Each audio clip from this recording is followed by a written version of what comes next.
Hey, everybody, welcome back to another way back episode of the Catholic Talk Show. We're going way back today. We're going to be talking about Adam and Eve. Yeah, we're going back to the Garden of Eden. We're going to tell you what the Catholic Church teaches about Adam and Eve. Were they real people or were they an allegory? We're going to talk about what the church teaches on evolution, and we're going to tell you where the real Garden of Eden actually was.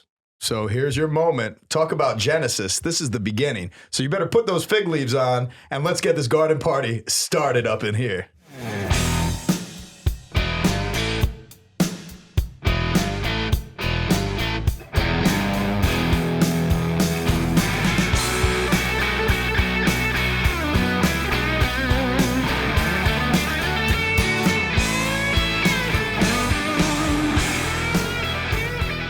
All right, guys, good to be back with you guys and our listeners. Father Rich, Ryan Shield, what's up, guys? Father Rich, What's happening? How you guys doing? Well, I'm excited, guys. I love talking about Genesis. And from the early stages of my formation in academics at Ave Maria University, I got into St. Augustine's thought, from the beautiful Civitate Deum, like the city of God and De Trinitate, and certainly his confessions. But I came across his commentary on Genesis, and it was so illuminating, and I just loved his thought. So I'm really looking forward to what Sheila's discovered in his research and continuing the conversation about one of the most powerful books in the Bible, and really where the foundation of this tradition that's been passed through Judaism into Christianity, and we continue to reference it because it speaks so much to our identity and our creation as man and woman. And I'm looking forward to it because I never made it that far in the seminary, and I'm not the research scientist. Yeah, he got kicked out to the east of the seminary garden. Give him the boot. Yep. Sayonara.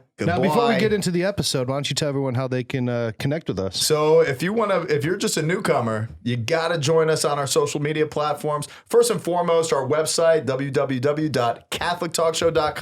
You can subscribe. We could shoot you emails. And most certainly on our social media platforms, Instagram, Facebook, as well as Twitter. And for our patrons out there, if you want to support us, continue to help this show grow, make sure you're connecting with us on patreon.com/The Catholic Talk Show. By all of those ways, we'll connect with you, you're connecting with us, and we're continuing to develop that fellowship that started right there in the garden. All right. So, yeah, we're talking about Adam and Eve today, and I think over the course of the last 100, 200 years, the view of Adam and Eve has fundamentally changed, particularly when taking into account Darwin's work on the origin of species and the theory of evolution, and the way that we more deeply understand just biology and paleontology.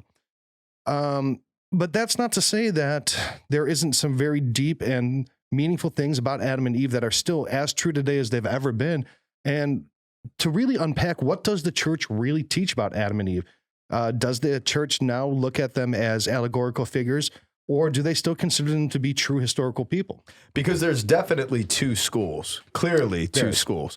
And, still today, there's people that continue to hold that Adam and Eve literally existed, but it is important to realize that the church instructs different interpretations of Scripture, and it's important to approach from a literal and a spiritual sense, and in the spiritual sense, to have the different contact with the Scriptures in sense of allegory or anagogical treatment of a Scripture. And we're going to get into that in today's episode for sure. And there's two accounts, right? Two accounts of creation. Mm-hmm. Absolutely. In the Bible, for sure. Yeah. So our first parents, Adam and Eve. So do you know what Adam's name means? Adam.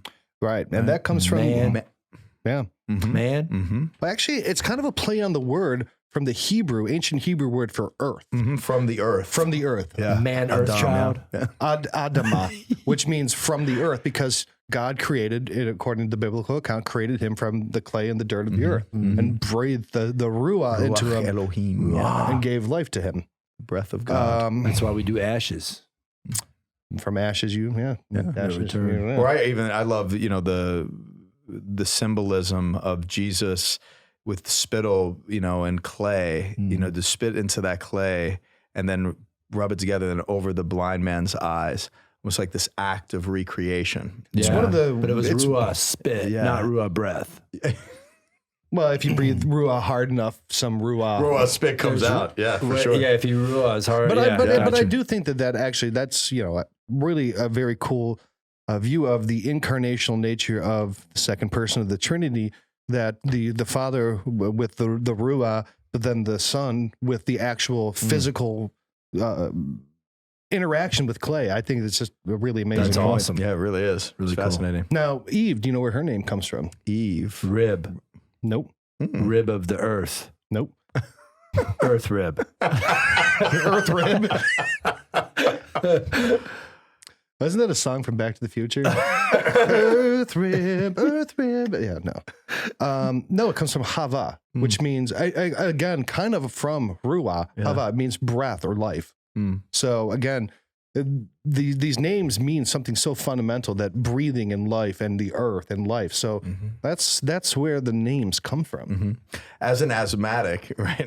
I have asthma, and So the air, you mean air's too spicy for you? but there's been moments in my life where I can't breathe, and it always calls to mind my frailty, like my own fragility, and like human beings' fragility. That, you know, how fragile are we that we depend on each breath. You know, like to consider that all of how many breaths have you drawn from this atmosphere in your entire life? Like, there's no way that you could count it. Yeah. But 9. but the fragile sense of, man, my whole life depends on this breath, and there was a first breath, and that was breathed into the nostrils of Adam from the earth. That man, this generation of who man is, depended upon this first breath, and from that breath to mine currently, that one breath is sustainable by God's creative hand and holding us in existence. So Sounds like you had the fear of God in you. yeah. I've had the fear of God in me many, many, many times, and certainly as it relates to my breathing, for sure. So were Adam and Eve real people? And if they weren't, what impact does that have on salvific history? And if they are real people, what does that mean for our understanding of the natural sciences, right? So there's a lot to unpack there. Now, the church absolutely still to this day, and I don't care what anyone says, still teaches that there is a couple ways to look at this, right? Number one, the church still, Pius XII, he said that it is an absolute error to believe that there was not a historical Adam and Eve. Catechism of the Catholic Church number 390 says the account of the fall in Genesis 3 uses figurative language, but affirms a primeval event, a deed that took place at the beginning of history of man. Revelation gives us the certainty of faith that the whole of human history is marked by the original fault freely committed by our first parents. It does not leave wiggle room to say that there was not a first man and a first woman. Now, does this mean that it was 6,000 years ago and there's these two people and all of a sudden, boom, that's it? The church doesn't say that definitively, but it absolutely does say that there were two individuals and that all humankind does descend from them. And we think of naming, people, like you have a child, you name a child, you have a dog, you name a dog. You think nominally Adam and Eve in the same sense, but that's a depraved way of looking at it, because a name represents a deeper existential reality. And that's why discerning the name of your child, is an important task of the parents. And to look at Adam from the earth, Eve from the breath of life, like drawing from the same type of source of life, represents something so much deeper than just like a mistreatment of name. Like it speaks to their existence, their identity, and the whole movement of human generation and life itself. Yeah. And I think, like the detracting physical reality of two parents that most people kind of look at is one genetically. Now we have, science that can look at genetics. And I mean, I think they've even tracked everybody in North and South America to 8 families coming over from, the Bering Strait during the Ice Age. You also look at obviously incestual relationships. You have Adam and Eve, parents, children, right? Okay. So those children would have to become father and mother, right? So now you have this whole idea of, just normal, natural, rational thought that's put into that, right? Obviously, God can do anything. He made women pregnant in the Bible. There are people that lived to be over 100, 200 years old, whatever Like it was. Adam?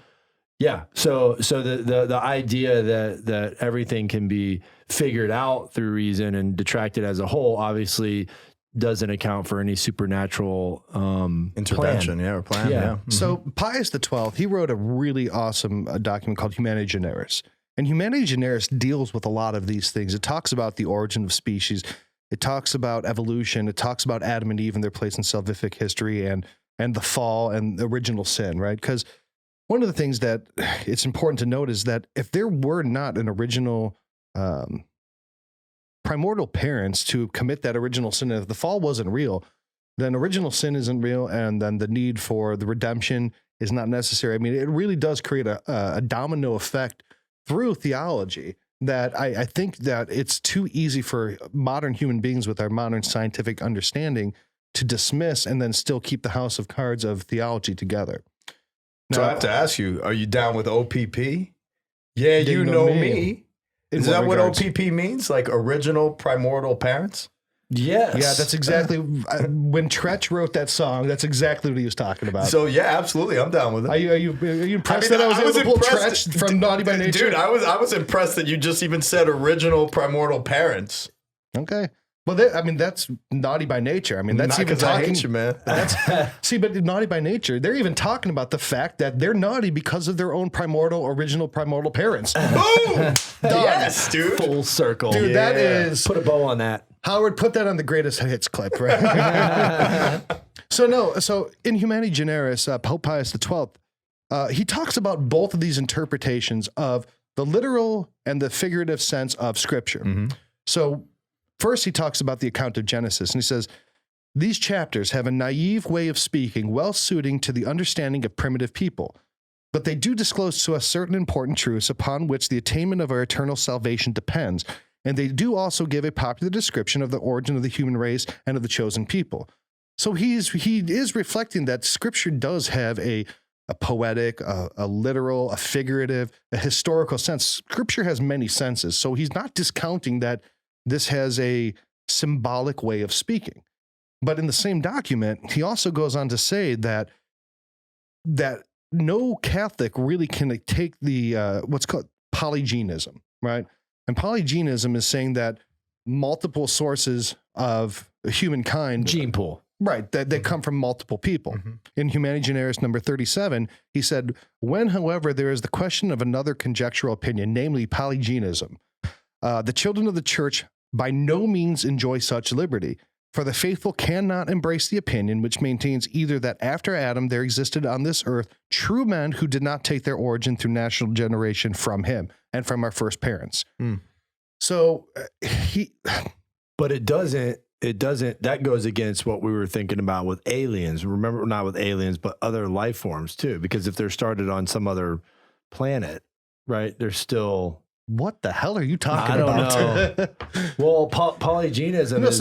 But he's saying, look, he says true men in here. And I think that's an instructive term that he uses, that sure, like this is saying that evolution is possible, right? That the ensoulment of the first people, Adam and Eve, that ensoulment happened to specific historical creatures, people, and that all humankind descends from those two people who have that ensoulment.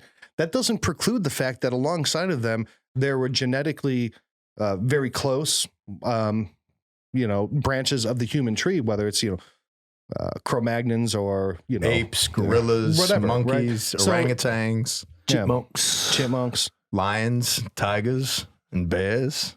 Oh my. Oh my. Yeah. I mean, he specifically said that, look, the church does not oppose the concept of evolution, and actually the science supports it. But that the idea that all of humankind, those who have the ensoulment, do not come from those original two parents, that is a position that no Catholic can hold. Mm-hmm. Now, I didn't say that. That was Pope Pius XII. So if you don't like it, take it up with him, not me. Yeah, and it's not that only a treatment of this in a literal sense is how the Catholic Church instructs the constituents.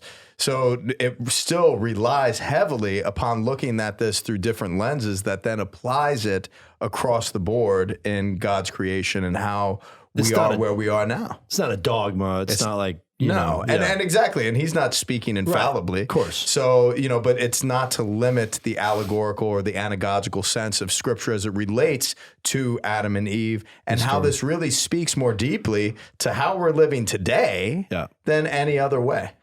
Yeah, Pope Francis a couple years back, the media made a big news story out of it because he said that the Big Bang and evolution are completely compatible with Catholic teaching. He said in a speech to the Pontifical Academy of Sciences, when we read about creation in Genesis, we run the risk of imagining God was a magician with a magician wand who was able to do anything he wanted, but that is not so. He's not a magician who just went and done, right? So what I think Francis is saying here is that God guides the creation of the universe and the ensoulment of people. And that, to me, that sounds a little bit like, what do they call that? Intelligent design. Yeah.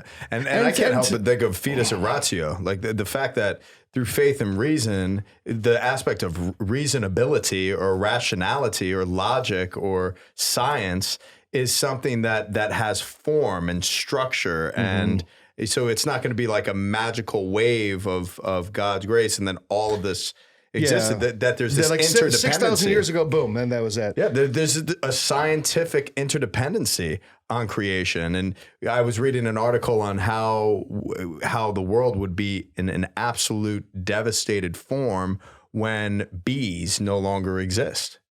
And, that in and of itself, and how bees hold a lot of creation, the atmosphere, in the fact that they exist and they do what they do.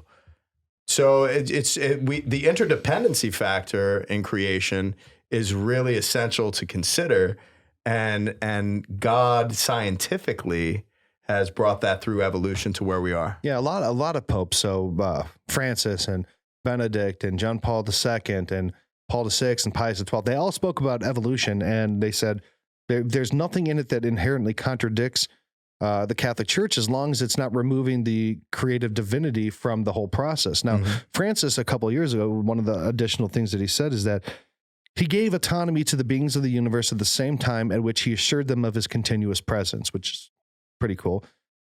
Giving being to every reality, and so the creation continued for centuries and centuries, millennia and millennia, until it became that which we know today, precisely because God is not a demiurge or a conjurer, but the creator who gives life to all things. And evolution in nature is not inconsistent with the notion of creation, because evolution requires the creation of beings to evolve. So, and that goes right to the point of where, the world kind of upholds the church and saying the church is against evolution, or the church is against scientific development or technological advancement. And it's not. So, I mean, evolution was being discussed before Darwin. Absolutely. And that's important to realize, and this discussion is still ongoing because it's something that needs to be studied and looked at closely, because it is a part of the way of how we have been created. We adapt, we evolve, we develop, and we are constantly in motion toward our teleological end, which ultimately is salvation and the new earth, the new heavens and the new earth and the new Jerusalem, and that renewed sense of what we are moving toward. Yep. So they did a study about 5-6 years ago where they did a genetic study of the mitochondrial DNA of human beings. And they looked at all the haplogroups that this mitochondrial DNA makes up. And using computer models and understanding the way that, I guess, genetics work, they were able to pinpoint that there was what is known as the Mitochondrial Eve, that all human beings do by necessity of the way that haplogroups and everything work. They were able to pretty accurately predict that the mitochondrial Eve, so the one physical human being that all alive human beings descend from, was alive 200,000 years ago. And that the mitochondrial, the Y chromosomal atom would have, because the way that would have been around the same time. So all people do, even according to science, directly descend from one person. That's pretty crazy. There you go.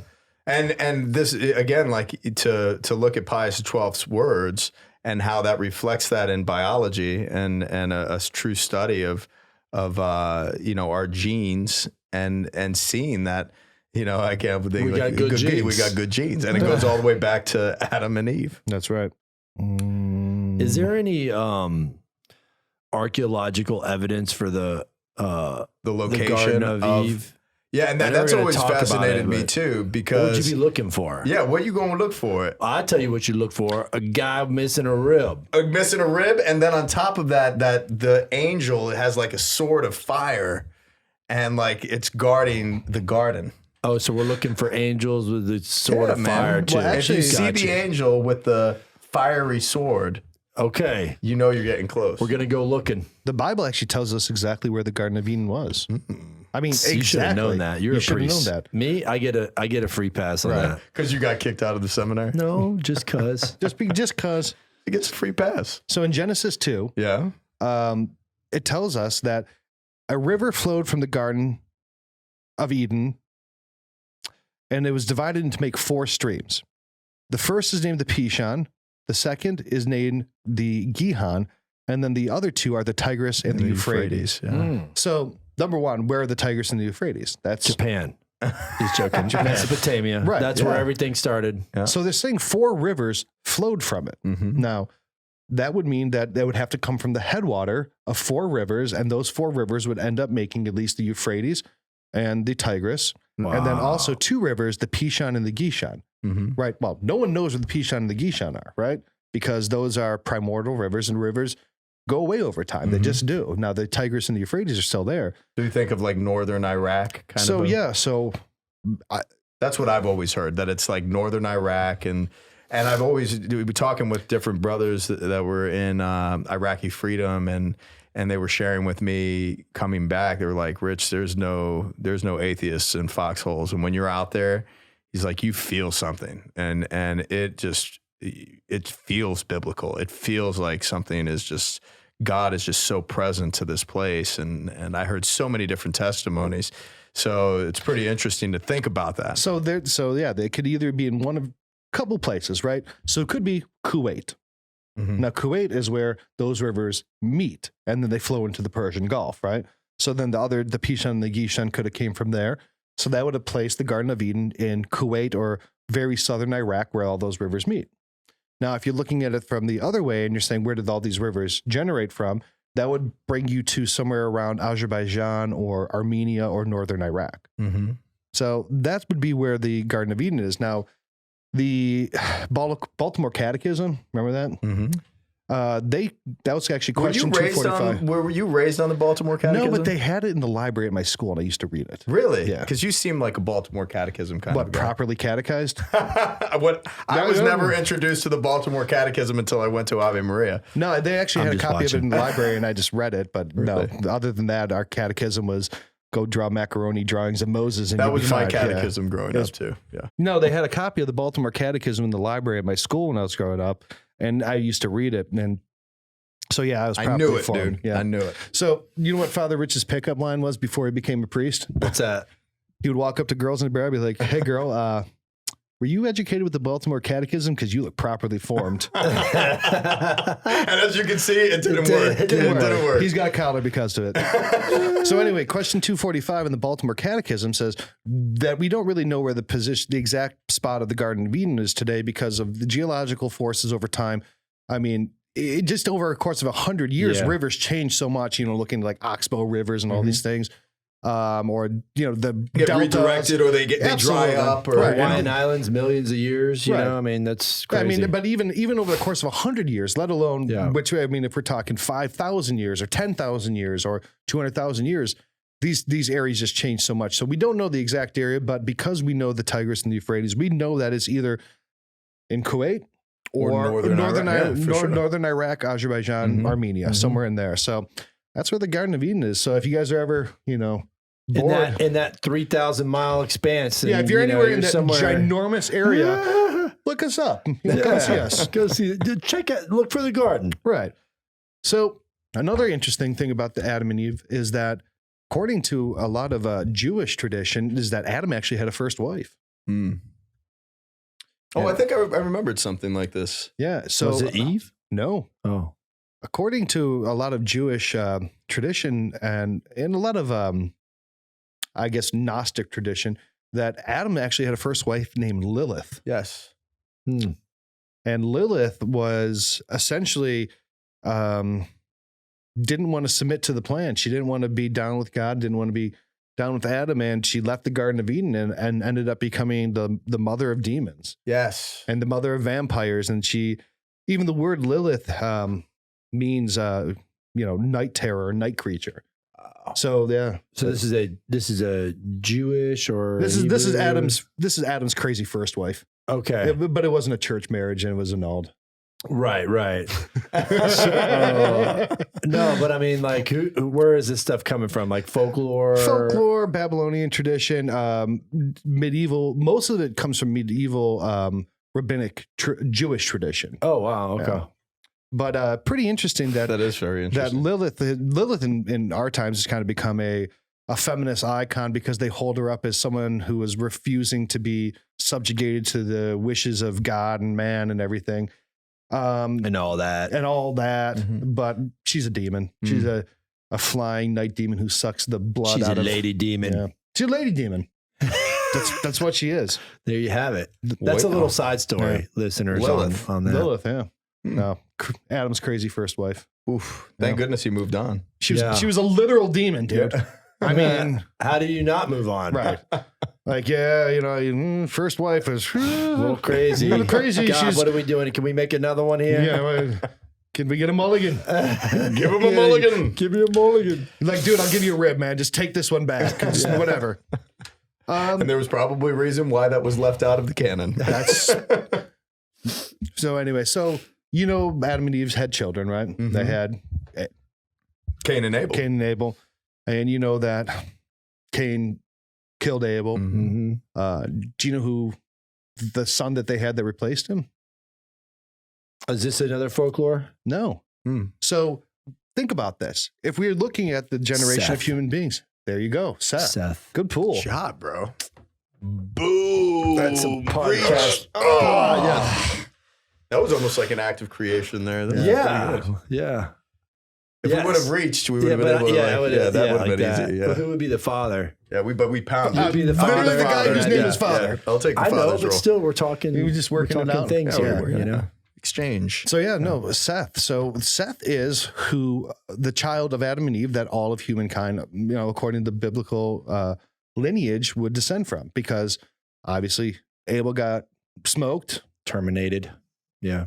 Got stoned up. Yep. And then Cain was, sent out to wander the earth like a nomad, absolute madman with a mark on his head. Mm-hmm. Yeah. Probably met with Lilith and started a demon bad person thing or something.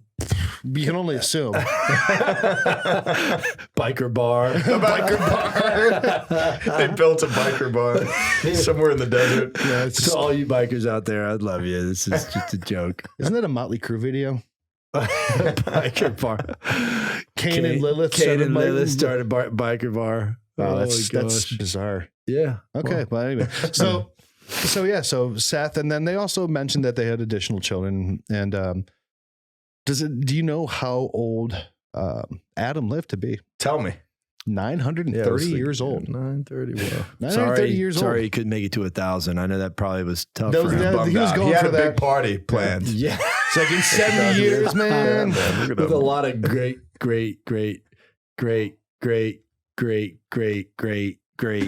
grandchildren. He's like, hey, you. I don't remember your name. Yeah. I think you're from, everybody's from me. So you're one of mine. You're one of mine. If you're here, you're Look at all all these children. They're all from me somehow. Yeah. How many wives did he have? One. Okay. One. When did she die? Do we know? It doesn't say. Okay. Doesn't say. Yeah. But it does, according to tradition, we do know where Adam was buried. And you know where that is? Tell us. You know this. Tell us. You know this. At Cain and Lilith's biker bar. No. I'm saving you. Yeah, I just went buddy. in for a beer and no. Golgotha. Yes. Golgotha means the place of the skull. Wow. Yeah. That's where Jesus was Absolutely. So crucified. Wow. Golgotha, it looked like a skull. And according to all tradition, that's where Adam was buried. His skull was buried under the rock of Golgotha.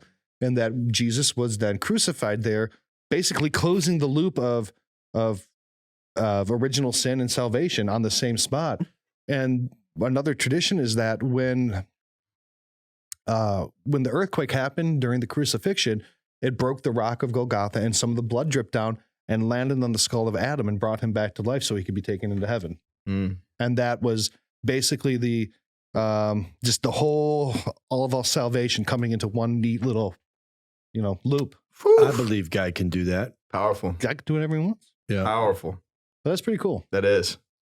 So that's a little bit about Adam and Eve. And, I would just, one of the things I'd really encourage everyone to do is go out and read Humani Generis.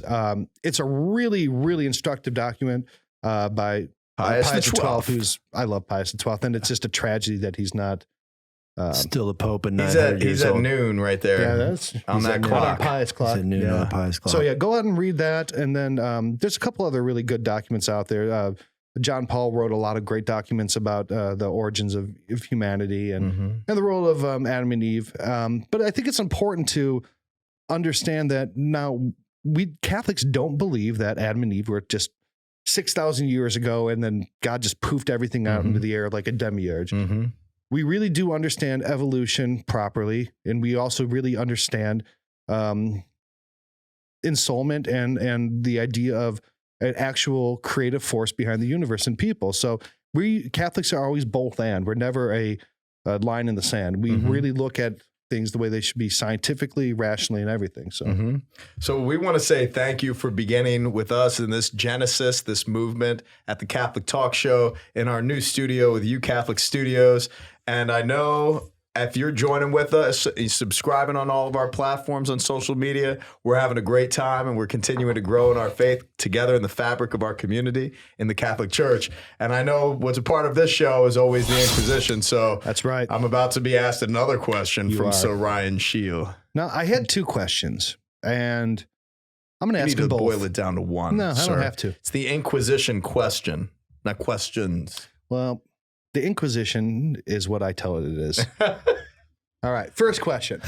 All right, then. You get the finger wag. I'm torque him out of here, man. I'm making the rules, not you. You just get on the rack and you answer. Okay, first one. Yeah. Did Adam and Eve have belly buttons?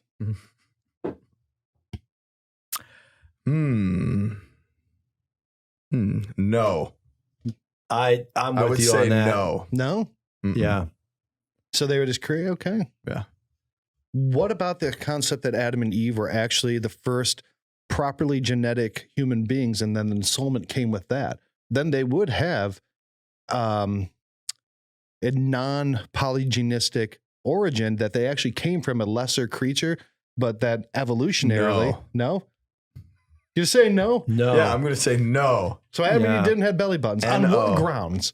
Because there was no functional need for a belly button at that point. Right. So they just had smooth stomachs? Yeah, man. Yep. Flat stomachs. They're the primordial parent. They had The Audis OPP, man. sanded They down. were the original They sanded down primordial Audis? parent. No, That's creepy. it's flat, dude. Just flat. It's flat. All humanity would envy the flat stomachs of Adam and Eve. All right. Yeah. Now, the second question is not like the first. So Adam and Eve had children, Yes. and all humanity descended from them. And they had belly buttons. They had belly buttons. They did. So Adam and Eve had children, Yes. and then their children had children. And their children had children that had children. Yeah. And the children's Who were they having children with? They children. So were Adam and Eve's children by Incestual? Incestual. I would be more inclined to say yes in that tradition for sure. Wow, he just owned that. How Game of Thrones like? Yeah. Wow. Game I mean, he's like, yes. Next Yes. question. No. What do you want? No. Yes. John and Yes. Daenerys, I'm going to start whatever. answering. I'm going to start answering your Inquisition questions like that. Like no. No. No, you're not. Not giving Yes. any type of context to my position. I'm just going to Yes. say yes. I don't think you are. No. Yeah. Dude. No. Okay, whatever. Non-belly button having jerk. Well, guys, it's always a pleasure to have you on the show. We'll see you next week for a new and enthralling and engaging comment. Comment. Just say bye, Father Richard. Yeah, just say bye. You're Peace out. out. I guess.